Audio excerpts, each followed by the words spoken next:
और आप जय भीम।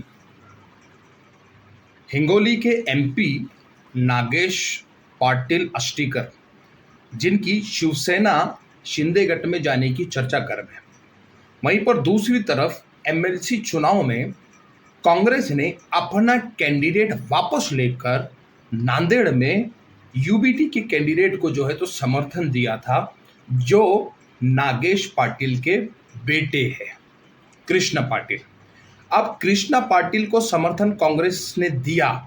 सवाल यहां पर यह पैदा होता है, ये संयोग है या ये प्रयोग है कि बीजेपी और मनुवादी विचारधारा को आगे बढ़ाया जाए और उनको वोट देकर सत्ता में बिठाया जाए या एमएलसी की कुर्सी सौंपी जाए। यहां पर यह सवाल पैदा होता है कि यह संयोग है या प्रयोग है। लेकिन अब जो कांग्रेस के 92 कॉरपोरेटर्स नांदेड़ में है, वो किसको वोट देंगे? क्या वो सेकुलरिज्म को बचाने के लिए वोट देंगे या फिर वो मनुवादी विचारधारा के साथ जाकर कृष्ण पाटिल को वोट देंगे? ये सवाल कांग्रेस के उन 92 कॉरपोरेटर्स से है। ये फैसला आपको करना पड़ेगा कि आप किसके साथ जाएंगे।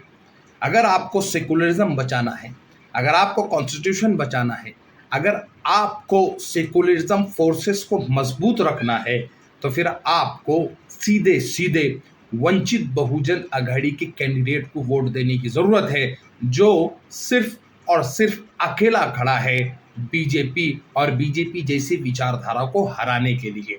अब यहाँ पर सवाल आप ही से पूछा जाएगा कि जब कांग्रेस ने जिसको समर्थन दिया है उसका परिवार ही शिंदे सेना को मजबूत करने में लगा है, वो शिंदे सेना जो महायुति का हिस्सा है, यानी महायुति को मजबूत करने को खड़ा हुआ है, तो क्या महायुति और महाविकास आघाड़ी दोनों साथ में आ गई है? और अगर नहीं आई है तो फिर आपका वोट किधर जाएगा? सेकुलर वोट किधर जाएगा? तो सेकुलर वोटों को ये करना चाहिए कि अपने मूल्यों को संभाले और संविधान को सामने रखे और जो है तो उन लोगों की उम्मीदों को बरकरार रखे जिन्होंने सेकुलरिज्म के नाम पर आपको वोट दिया था। वो सैकड़ों वोट, वो हजारों वोट जो आपसे उम्मीदें लगाए बैठे हैं कि आप जो है तो सेकुलर फोर्सेस को मजबूत करेंगे, तो आपको ये चाहिए कि आप आने वाले यानी कि 18 तारीख के चुनाव में वंचित बहुजन आघाड़ी के कैंडिडेट को वोट दे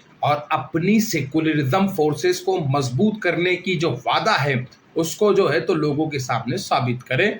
बहुत बहुत शुक्रिया, धन्यवाद, जय भीम।